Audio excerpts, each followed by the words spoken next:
Assalamualaikum warahmatullahi wabarakatuh.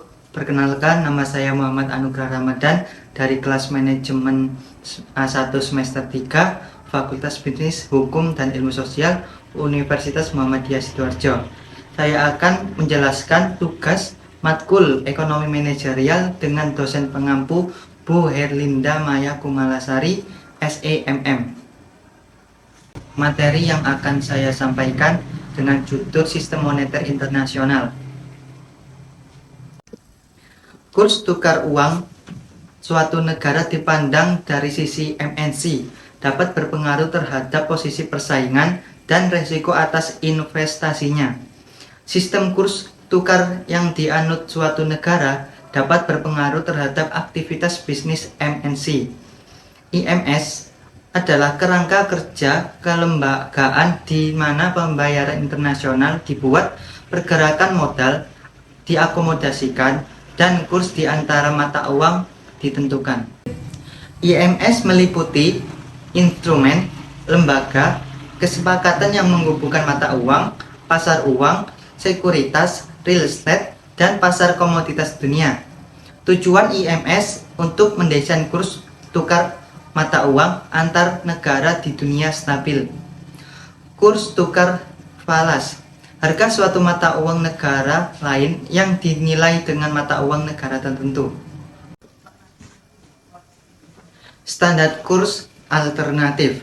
Yang pertama, Fed Exchange Rate, mendasarkan nilai mata uang dengan suatu mata uang atau sekelompok mata uang yang merupakan mitra dagang utamanya. Yang kedua, Basket Exchange Rate, nilai mata uang Federalism sebelum 1875. Federalism adalah penggunaan standar ganda emas dalam pembuatan uang logam bebas yang meliputi emas dan perak. Ada beberapa negara. Yang pertama, Inggris menggunakan federalism hingga 1816 setelah Perang Napoleon. Negara yang kedua, US, mengadopsi federalism dan mempertahankannya sampai 1873. Negara yang ketiga, Perancis, menggunakan federalism dan mempertahankannya dari revolusi Perancis hingga tahun 1878. Standar emas klasik pada tahun 1875 sampai 1914. Columbus, emas merupakan kekayaan dan siapa yang menguasainya mempunyai semua yang ia butuhkan di dunia. Inggris menggunakan standar emas pertama kali namun tidak menetapkan sampai tahun 1921.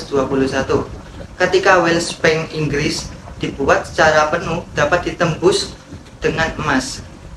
Prancis menggunakan standar emas secara efektif mulai 1850-an dan secara formal pada 1875. Jerman mengganti standar emas pada tahun 1875 dan menghentikannya pembuatan uang perak. US mengadopsi standar emas pada tahun 1879.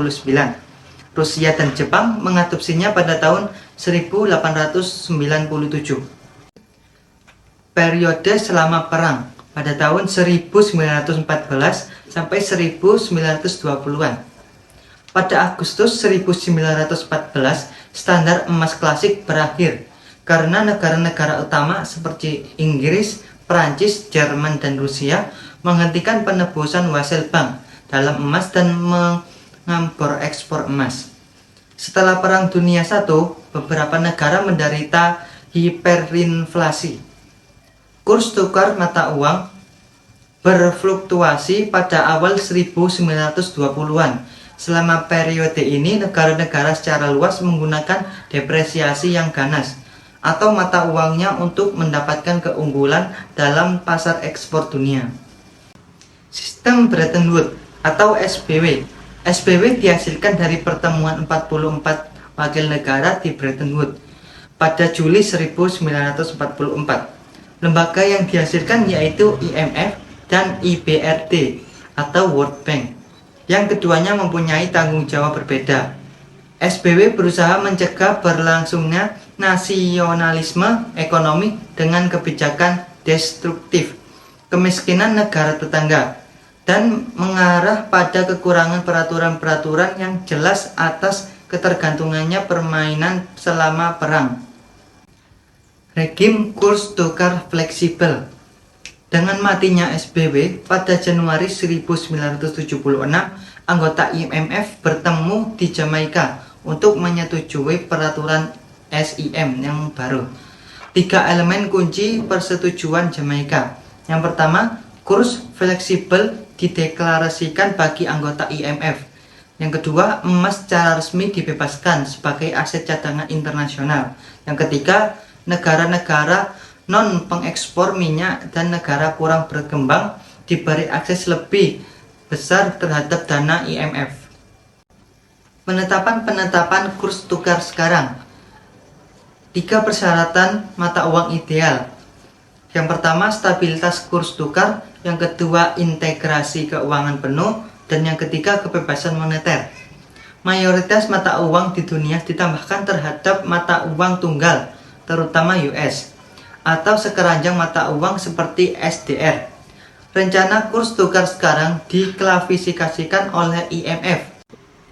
Pada Juli 2005, jumlah terbesar negara 36, termasuk Australia, Kanada, Jepang, Inggris, dan AS, mengizinkan mata uangnya untuk mengembang secara independen terhadap mata uang lain.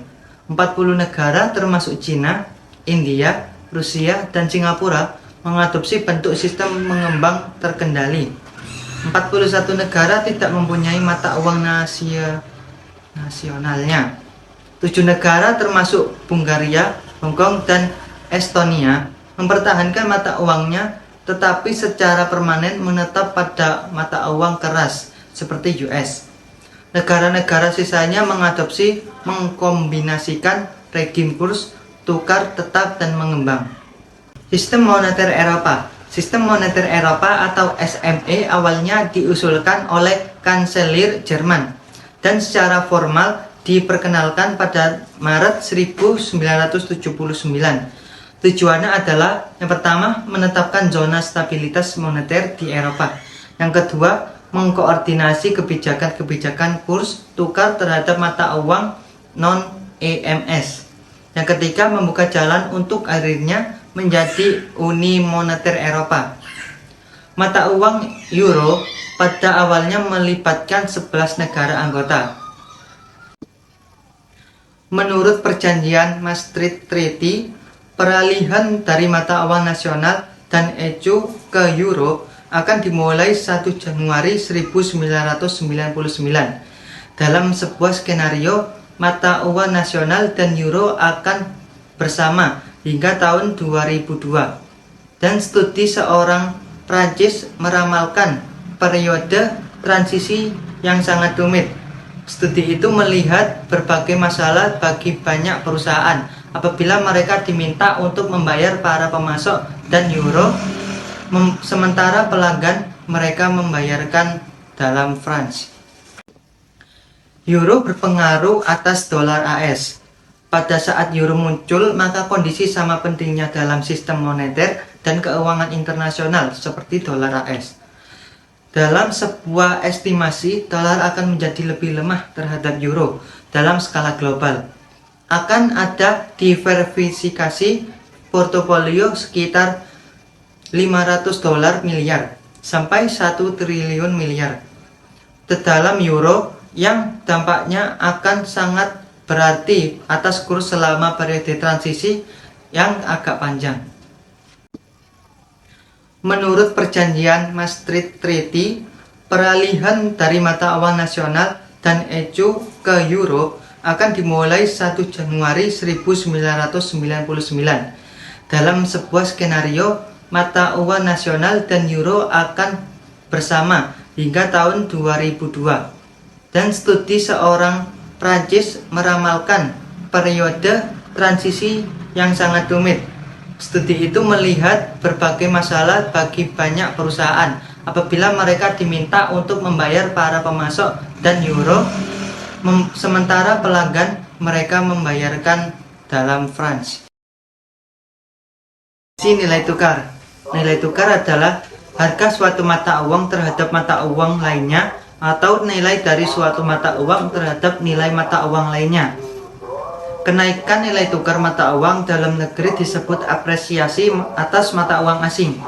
Penurunan nilai tukar uang dalam negeri disebut depresiasi atas mata uang asing. Sistem nilai tukar yang digunakan untuk penukaran mata uang asing pada awalnya adalah gold standard. Dikarenakan terdapat beberapa kekurangan terhadap gold standard, maka selanjutnya diberlakukan sistem kurs tetap dan kemudian menjadi sistem kurs mengambang. Sekian presentasi yang bisa saya sampaikan. Assalamualaikum warahmatullahi wabarakatuh.